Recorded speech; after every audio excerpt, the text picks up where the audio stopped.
All right, second question that I received from Free Coaching Friday, biggest challenge, obstacle that I want to overcome is my inner family dynamic, the inner family circle.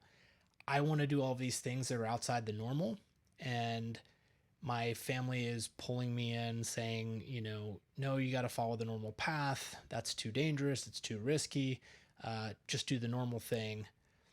How do I tell them that I want to pursue this, and how do I tell them that like the normal life isn't for me without hurting their feelings or disrupting that family dynamic? This is one that comes up a lot, especially from generation to generation. Things change, and I'd say the last 2 or 3 generations, things have been changing at a really exponential rate. you know Life looks different, society looks different. Me growing up as a child in the 80s and 90s, playing video games was not a good thing because you can never make money from being a video gamer or playing video games. And now, here we sit in 2023, and you could absolutely get paid to play video games. People will watch you play video games, and it's a completely different dynamic.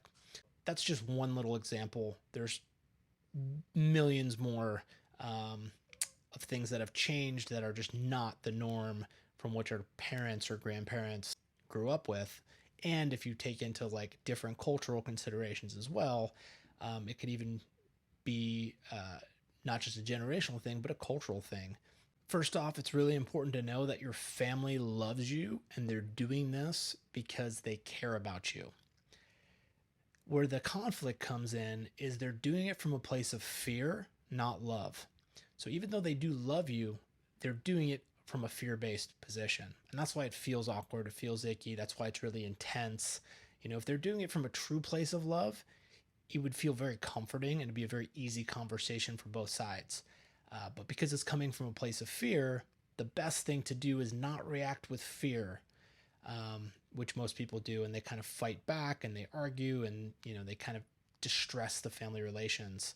If you could take a step back, understand that even though they're doing it from a place of fear, it's because they love you. It's because they think they know what's best and they want to see what's best for you.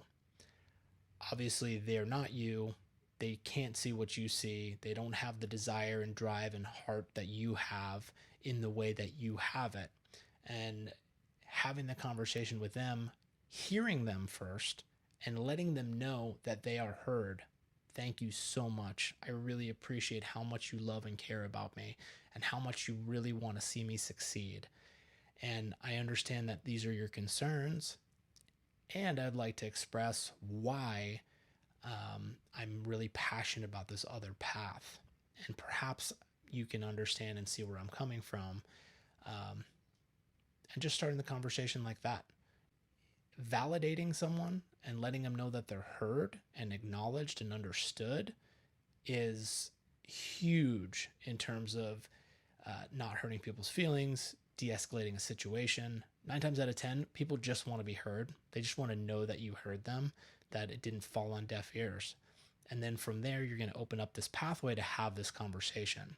Doesn't mean it'll be perfect or fixed or they'll understand you, but just them feeling heard will tone down their level of anxiety and your level of anxiety and all the energy, like by 50 to 100%. So there you go. Try that out, see how it works, and let me know how it goes.